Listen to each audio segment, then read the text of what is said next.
Hi everyone and welcome back to my channel. Today we're going to be taking a look at another horrible case with you.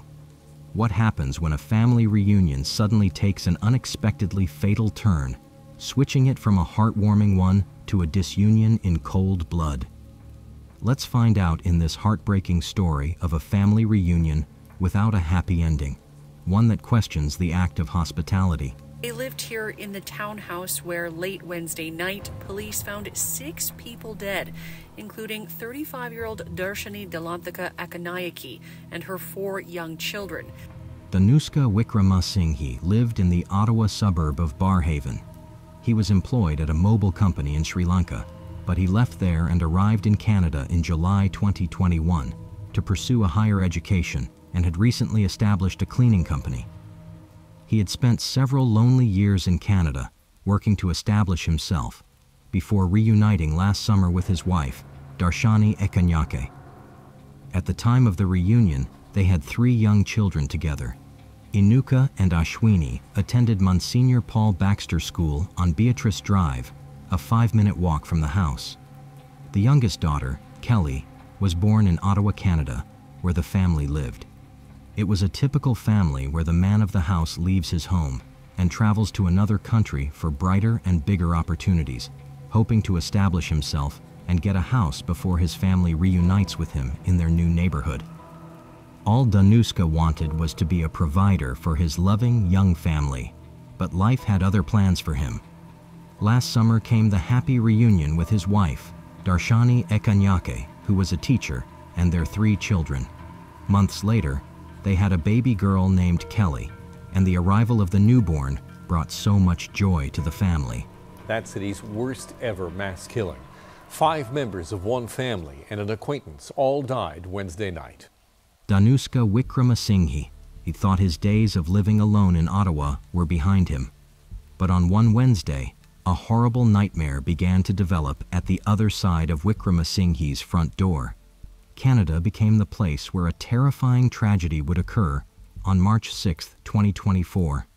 This was the day when the peace and quiet of a neighborhood house was disturbed by an act of violence that left everyone in total shock. The Wickramasinghe home is one that was once filled with the innocent laughter of children, but this night it was replaced with a creepy and deadly silence that expressed the depth of the loss. This has been a case that has shaken not just Ottawa, but the entire nation of Canada. It is a day everyone in the region has marked as the day of the horrifying killing of the Wickramasinghe family. While Danushka Wickramasinghe sustained serious injuries, his wife, Darshani Delanthika Akanayake, who was 35 years old, Inuka Wickramasinghe, his 7-year-old son, his first daughter Ashwini Wickramasinghe, who was 4 years old, 2-year-old Ranaya Wickramasinghe, his second daughter, the family's infant Kelly Wickramasinghe, who was just 2.5 months, and Gamini Amarakun Mudiansalag, 40 years old family friend, were brutally murdered.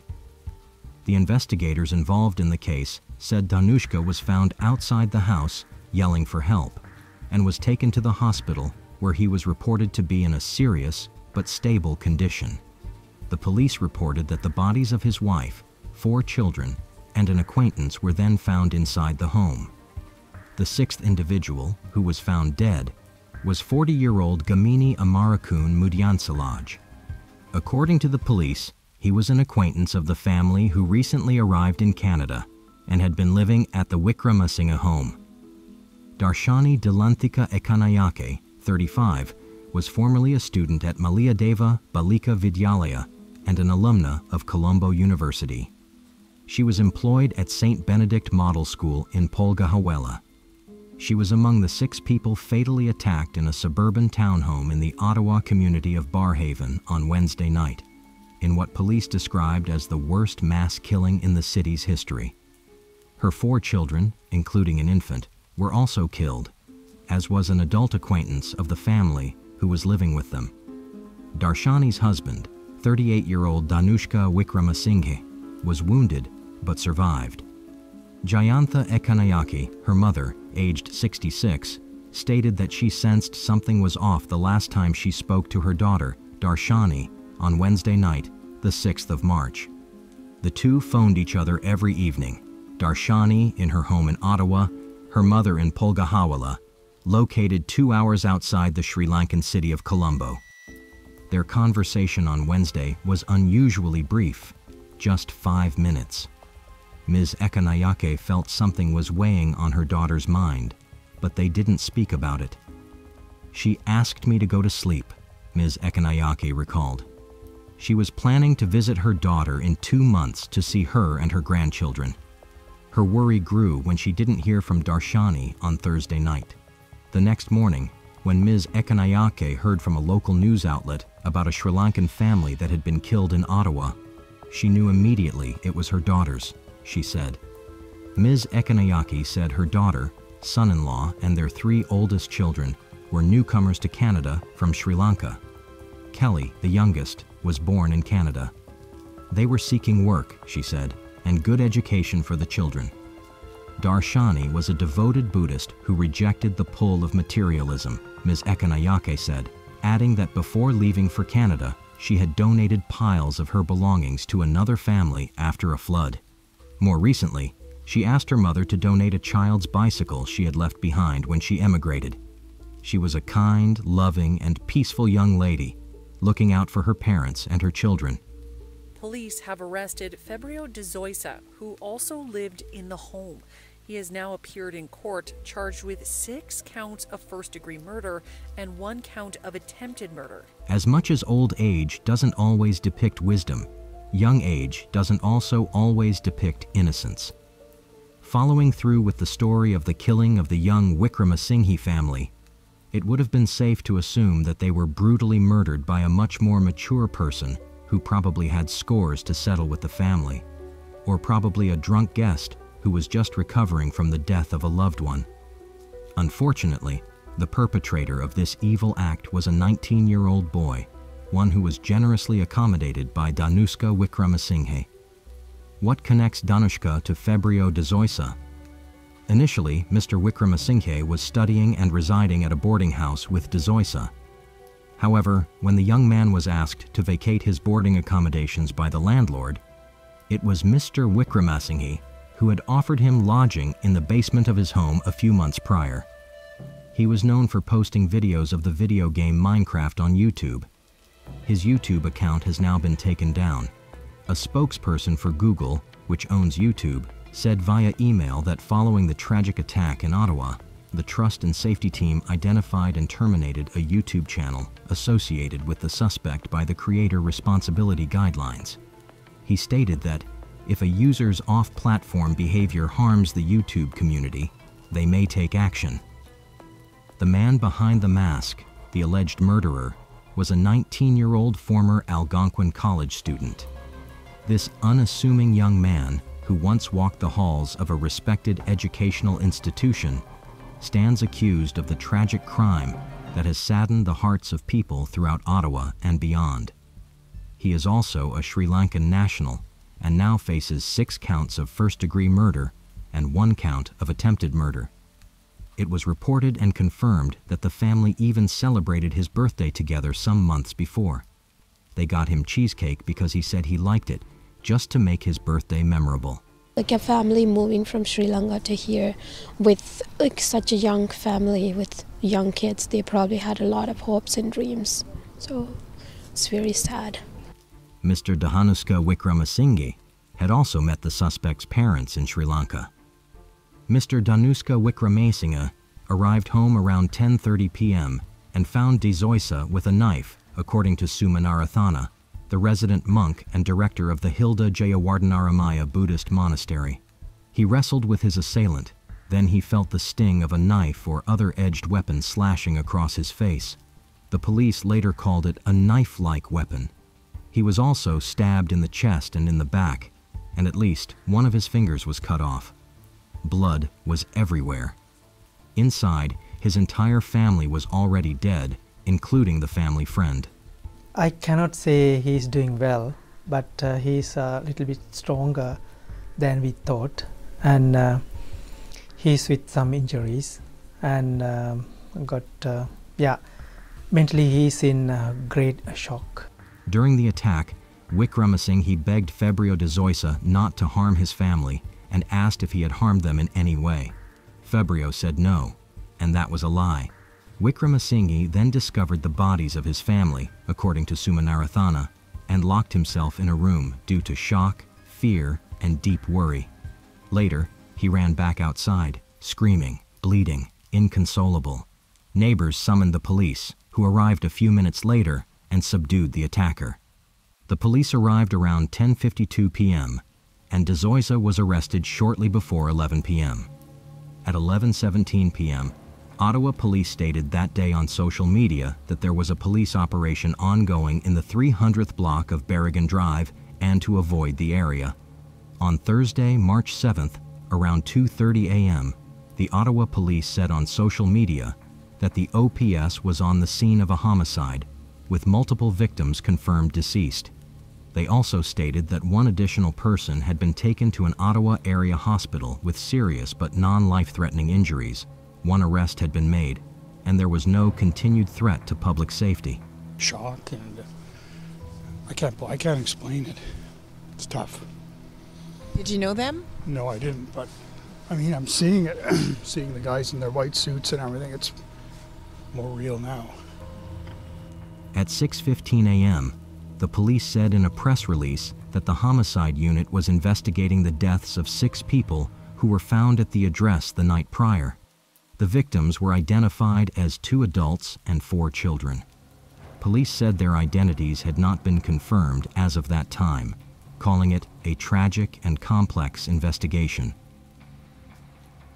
I want to emphasize, this was a senseless act of violence perpetrated on purely innocent people. Ottawa Police Chief Eric Stubbs told CBC Radio that the homicide was a mass shooting, but later in the day corrected his statement to say it was a mass killing. The police held a press conference at 1:30 p.m. They identified the victims and said charges had been laid against de Zoysa. At the police press conference, Stubbs told the reporters that the police believe an edged weapon with sharp edges like a knife was used in the killings. While some murderers have motives behind their ruthless actions, others perform a senseless act of murder without reason and cause. Bhante Sunitha, who was a resident monk and director of the Hilda Jayawardanaramaya Buddhist Monastery, said that all was not well with Febrio de Zoysa. He had dropped out of school and also had thoughts of suicide. A spokesperson for Algonquin College confirmed that de Zoysa had been a student there, and the last time he attended school was in the winter 2023 semester.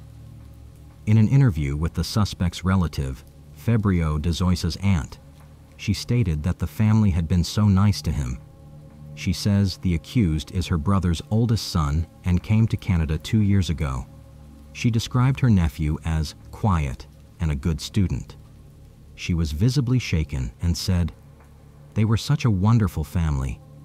She confirmed that Wickramasinghe had been working to move his family from Sri Lanka to Ottawa and invited de Zoysa to live with him at the Berrigan Drive house once his family came over. She says de Zoysa stayed with relatives in Ottawa before moving in with the Wickramasinghe family, but also mentioned that he recently cut off his relatives. It's obvious that the Wickramasinghe family had been nothing but good to Febrio, so what then could have made him kill the entire family, leaving Mr. Wickramasinghe severely injured? Is there dirty linen yet to be unveiled? De Zoysa arrived in Canada 2 years ago. He lived with his aunt during his first month in the country, then later met Wickramasinghe at Algonquin. Then suddenly, he seemed to break off all contact with his relatives, blocking their phone numbers and social media accounts. He took actions that displayed his possible desire to remain in isolation, detaching himself from those who cared about him and from those who were the only family he had in Canada. While some established newspapers have relied on Canadian or international reporting for their coverage, there has also been original reporting in Sri Lanka, since Febrio lived most of his life and has his roots there. Journalists sought out family members connected to the victims. The killings have also produced various speculations about the motives of the accused, both on social media and on some news websites. baseless rumors have floated theories blaming everything from video games to visa issues to mystical elements and superstitions, such as the Great Curse. None of the charges against De Zoysa have been proven, and the court has not had any evidence surrounding the circumstances of the crimes. To date, police have yet to identify a possible motive. The family's landlord had been dropping off luggage at the airport, en route to what he hoped would be a relaxing vacation with his family in Mexico, when he got a call from the police. What they told him was unimaginable. 6 people dead at the Ottawa townhome he rents out, including 4 young children.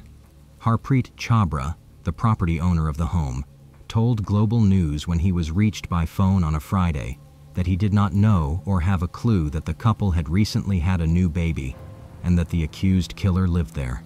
He claimed not to even know Fabio De Zoysa at all because he had leased out only to the family, and he didn't know that they had accommodated an additional person to live with them. Chhabra is an Ottawa mortgage agent who rented out the property on Berrigan Drive in Barrhaven to a family who had recently come to Canada from Sri Lanka. Chhabra says he did not know Ghani Amarakun was living in the house either. According to the property owner, the Wickramasinghe family moved into the Barrhaven home last summer. He says the father arrived in Canada first and waited for his wife to come with their children. I don't know how to put this in words, like you're never prepared for these kind of calls. The property owner describes the surviving father as a very nice guy and a good tenant. He said he was the kind of tenant who always paid his rent on time and also took good care of the house. He added and expressed his disbelief towards the terrible and unfortunate occurrence in the family. He added that he was lost for words concerning the matter.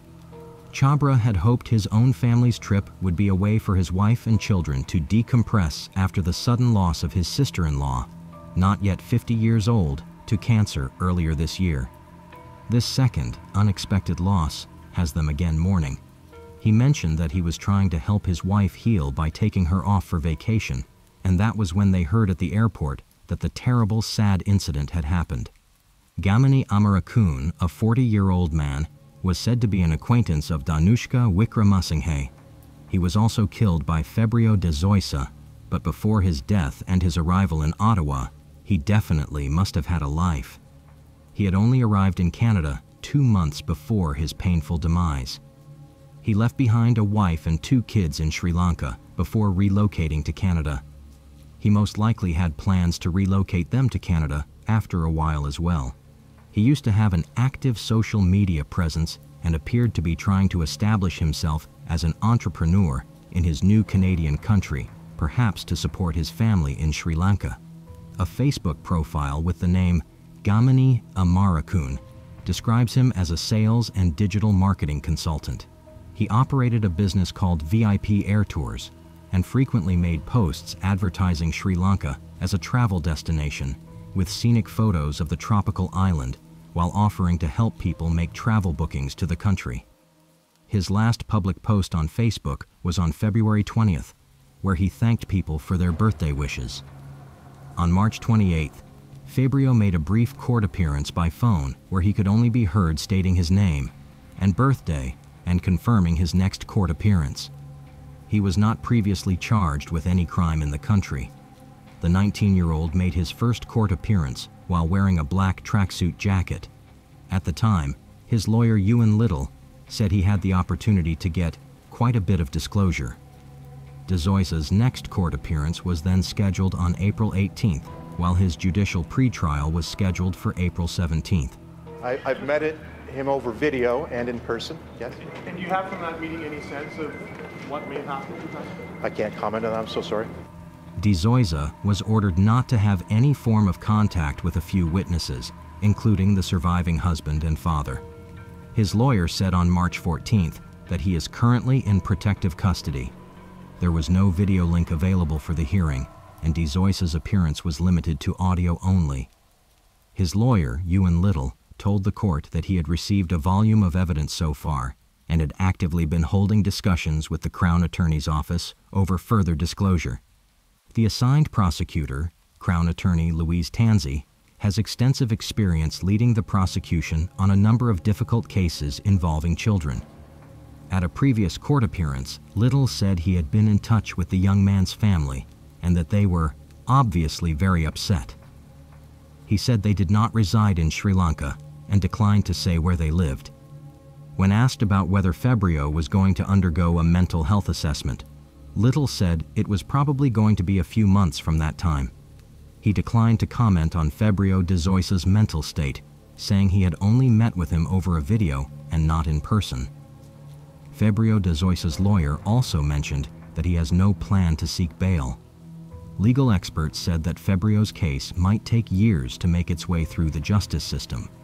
Daphne Gilbert, a professor of criminal law at the University of Ottawa, clearly stated that it could take 2 to 3 years. According to her, there are a lot of other preliminary factors to contend with, including whether or not Febrio de Zoisa is fit to stand trial. She added that the first thing that would probably happen is a lot of psychiatric consultation, which would determine whether Febrio has the mental capacity to withstand the trial process. Sylvia Rich, a law professor at the University of Ottawa, noted the rule that trials must conclude within 30 months, or 2.5 years after charges are laid. Then she added that if de Zoisa is found fit to stand trial, his lawyer could raise a defense of not being criminally responsible because of a mental disorder. The investigation of the March 6 killings could also be lengthy and complicated. She said that for them to determine more about who the accused was, how he came to be in the house, and some other needed information, would definitely take some time. She continued and stated that on the outside, the entire case should be done 30 months from that period. But she added it could take less time, and de Zoisa will likely be incarcerated for the duration. But she also mentioned how slow the justice system can be, and that there are some other complicating factors such as a backlog of other cases which need to be sorted as well. The death of the Wickramasinghe family, shortly after they moved from Sri Lanka to Ottawa, Canada, hit not just the families affected, but also the neighborhood and the nation at large.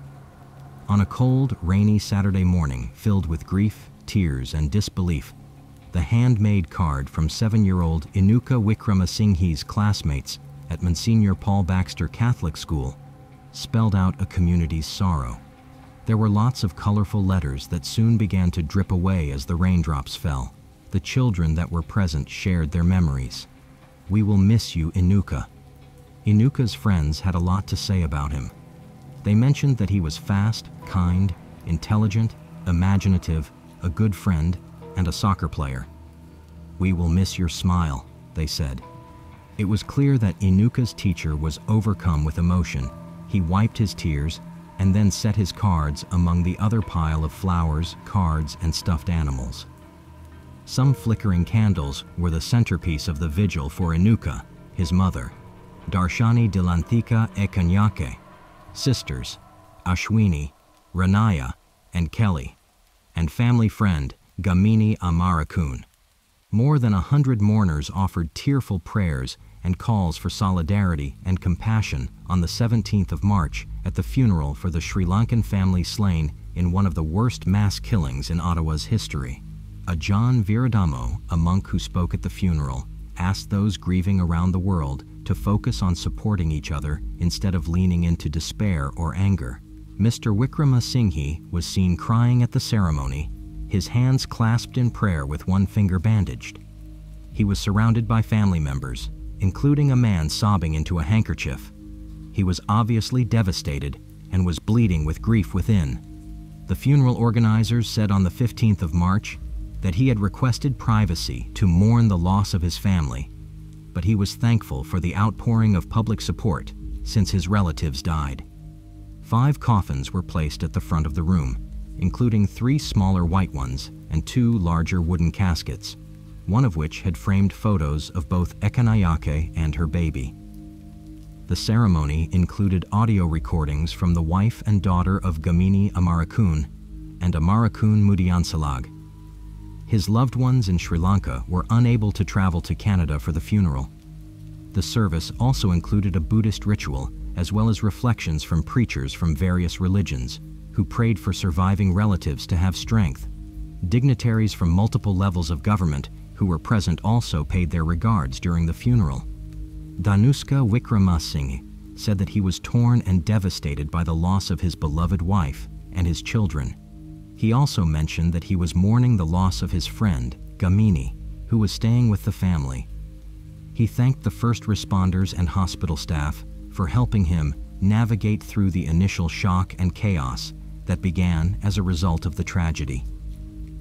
Danuska also said that he was thankful for the support of the Buddhist Congress of Canada, Ottawa's Sri Lankan community, and the wider public for their thoughts and prayers. Money might have been the least of Danuska Wickramasinghe's worries, but at least it was a good way for the community could express their support and assure him of their presence.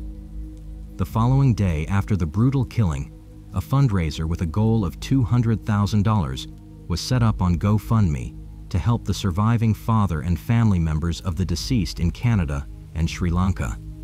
Kodatuwaku, the monastery director, said 20 members of its community had set up a GoFundMe page coordinated by the temple to provide financial support for the families of the victims. The Buddhist Congress of Canada, BCC, facilitated the fundraiser. On the 11th of March 2024, nearly $162,000 had already been raised by over 1,100 donors.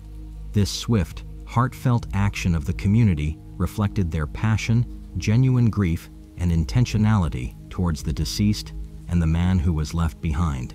It was an action that definitely spoke louder than words. Anoli Fernando was a resident of Ottawa. She didn't know the family personally, but she has family ties to Sri Lanka. Her mother called her on the Thursday of the incident to tell her she'd heard of a family friend's in-laws who were victims of a tragic murder. Fernando said she doesn't often donate to charities or causes, and even though she didn't know or have any familial connection with the victims, she felt the need to help where she could, donating $1,000. According to her, she donated because it just hits close to home. Danuska Wickramasinghe displayed a rare reaction to his family's killer, Febrio de Zoisa. From his hospital bed, he managed to offer some compassion for his family's accused killer when they paid him a visit. Several other community members were able to visit Danuska Wickramasinghe, the lone survivor of the attack, in hospital.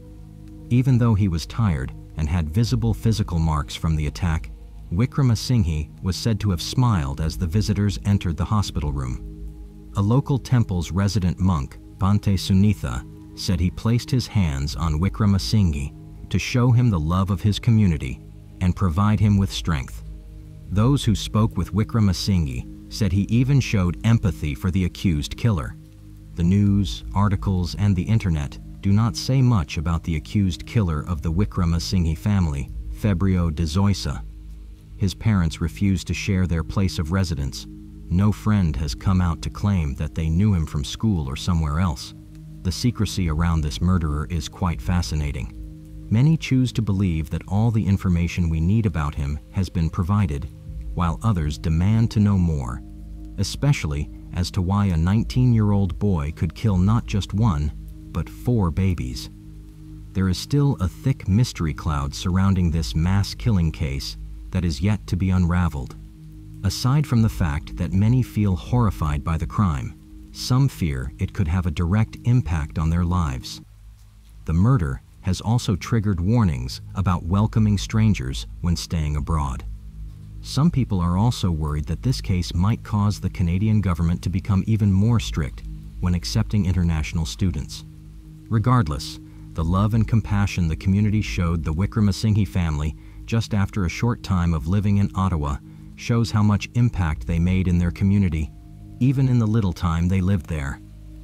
It's quite relieving to know that Danuska Wickramasinghe, the lone survivor, has family, loyal friends, and his community to lean on during his time of grief.